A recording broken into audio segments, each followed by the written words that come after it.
אנחנו נלמד היום את השיעור השלישי, ואני רוצה לשתף אתכם במודל מעניין, שאני מקווה שיוריד לכם כמה סימונים, אוקיי? אז בעצם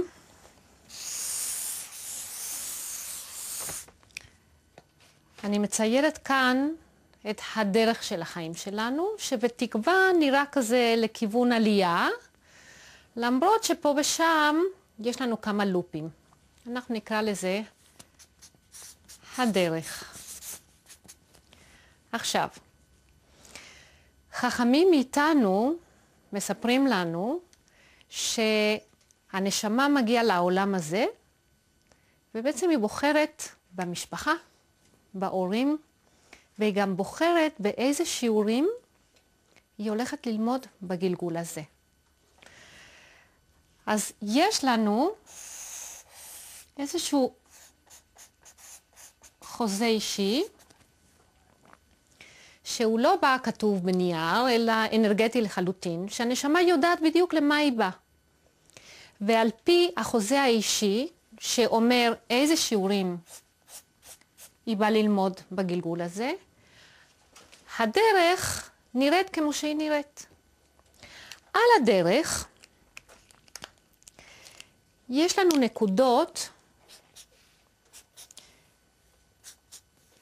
שבעצם אלה נקודות איפה שאנחנו הכי הרבה לומדים. אמנם הם נראים כמו בורות, ולפעמים גם מרגישים כמו בורות. אני אוהבת לקרוא לזה תחנות לימוד. וכפי שלמדנו גם, אל תשכחו שאנחנו מגיעים לעולם הזה עם זכות בחירה חופשית כל רגע ורגע. אז בוא נגיד ככה, הנשמה יודעת מה היא הולכת ללמוד, אבל מגיעה לכאן, שוכחת. כדי שהיא תוכל להיכנס בעצם לדרמות שלה, לחיים שלה באמת, לחוות את הכל. אנחנו בעצם לומדים הרבה שיעורים שרק אפשר ללמוד כאן, אומרים. כי אנחנו כאן בגוף פיזי. ועם הגוף הפיזי גם באים כל הכאבים, רגשות, הסבל, הכעסים, האהבה. אנחנו כאן בבית ספר הזה שנקרא כדור הארץ מימד שלישי, לומדים דרך המערכת הרגשות. ובכן, נשמה מגיעה לכאן, יש לה את החוזה אישי, שכחה, מתחילה את הדרך, ומגיעה לתחנת לימוד ראשונה.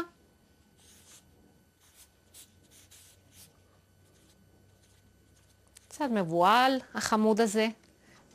בדרך כלל, שהוא מגיע למקום הזה, אוקיי? הנטייה הראשונה זה להיכנס לעמדת קורבן. אז הוא מתחיל, אוי ובוי לי, למה אני פה? הם אשמים, הם עשו לי. זה לא יכול להיות, מה פתאום אני פה? אבל אני לא אשמה בכלל, הם אשמים. וככה בעצם מתחילים להתחפר יותר עמוק ויותר עמוק בבור. כאשר אנחנו מודעים, אנחנו מתחילים לשאול שאלות. והשאלה הראשונה שכדאי לנו לשאול, זה בעצם, מה השיעור שלי כאן? זאת אומרת, אנחנו מוצאים את עצמנו בתחנת לימוד, במקום שלא נוח לנו, שקשה לנו, שאולי יש שם איזשהו דרמה, איזשהו משהו קשה, תתחילו לשאול את עצמכם מה השיעור שלי כאן, במקום להתחפר בקורבנות. בכל תחנה לא רק יש שיעור, יש גם כלים שאנחנו רוכשים. אז השאלה השנייה זה איזה כלים אני צריכה לרכוש כאן. אז בעצם אנחנו צריכים לשאול את עצמנו את שתי השאלות האלו. מה השיעור שלי כאן ואיזה כלים אני צריכה לרכוש כאן. ברגע שאנחנו שואלים את השאלות האלו, אנחנו באים ממקום של לקיחת אחריות. אני לא קורבן של אף אחד, אני מתחברת לעצמי, ואני בעצם מתחילה לחשוב, אוקיי, מה השיעורים שלי? באמת, מה באתי ללמוד? אני רוצה לתת לכם כמה דוגמאות של דברים, כדי שיהיה לכם קצת יותר מוחשי למה אני מתכוונת בנושא של החוזה אישי.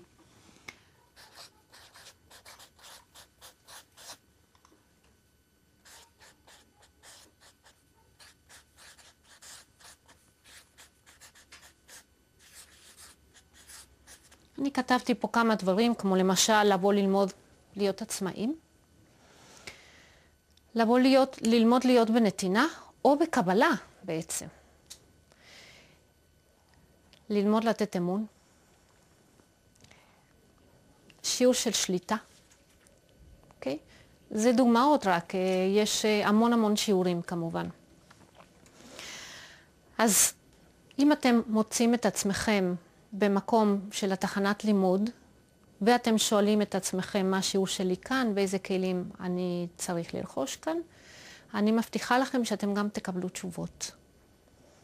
ברגע שאנחנו נהיה מוכנים לקחת אחריות, הרבה יותר קל יהיה לצאת מהמקום של התחנת לימוד, של הבור במרכאות כפולות, ונמשיך הלאה לשיעורים אחרים. זה אף פעם לא נגמר. אומרים שאפילו עד הנשימה האחרונה בן אדם יכול ללמוד משהו.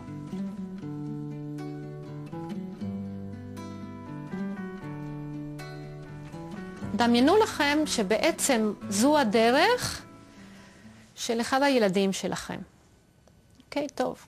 את עוד מעט, אתה מקווה שלא עוד מעט. אתם יש לכם ילדים, אוקיי? לי יש ילדים כמובן. לכל נשמה יש את הדרך שלה. והחוזה אישי שלה. אם זה הבן שלי שנמצא כאן, כהורים, התגובה הראשונה שאנחנו רואים ילד במקום כזה, זה פשוט לקפוץ לתוך הבור, לשלוף אותו ולשים אותו על הכתפיים. ואז אנחנו ככה מסתובבים לנו איתו על הכתפיים, ובהתחלה מה שקורה זה דבר מעניין. יש בהתחלה שני אנשים עם חיוך מאוזן לאוזן. ההורה הציל, והילד פתרו לו את הבעיות. איזה כיף, מקסים. אבל זה לא נשאר ככה כל החיים. כי מה שקורה זה שההורה ממשיך לסחוב אותו על הכתפיים ומתקדם על הדרך, כן? ואז פתאום מגיע למה שנקרא תחנת לימוד, כיתה ב', מסתכל ככה למטה, רואה, נראה קשה, לא, הוא לא מסוגל. מדלג וממשיך לסחוב אותו על הכתפיים את כל יתר הדרך, עד שמגיע נניח לג', אבל הילד הוא כבר לא כל כך ילד, הוא כבר לא בן 16, יכול להיות שפה הוא כבר בן 36. ההורה כבר לא בגיל הילד היה בן 16, הוא כבר יותר מבוגר. הדרך גם, לפעמים יש עליות, מתעייפים לסחוב על הכתפיים, אוקיי? אז באיזשהו שלב, ההורה בא ואומר, אוקיי, רגע, עד מתי אני צריך לסחוב אותו על הכתפיים? כמה אני כבר יכול לעזור לו? כל הזמן אני חייב לעזור לו. זה לא נכון, זה לא עסק, אני לא אחיה forever, לכל החיים, כן? אני יום אחד לא אהיה, ומה הוא יעשה? זה מתחיל לדאוג. ההורה מתחיל לדאוג. ומהחיוך היפה שהיה מאוזן לאוזן, מתחילים לכעוס. והילד לא כל כך מבין למה. ההורה באיזשהו שלב מגיע לתחנה ג' ואומר, אוקיי, חביבי, עד פה הטרמפ, עכשיו אתה לבד, אתה כבר מ-36, אתה צריך ללמוד לעמוד על הרגליים לבד.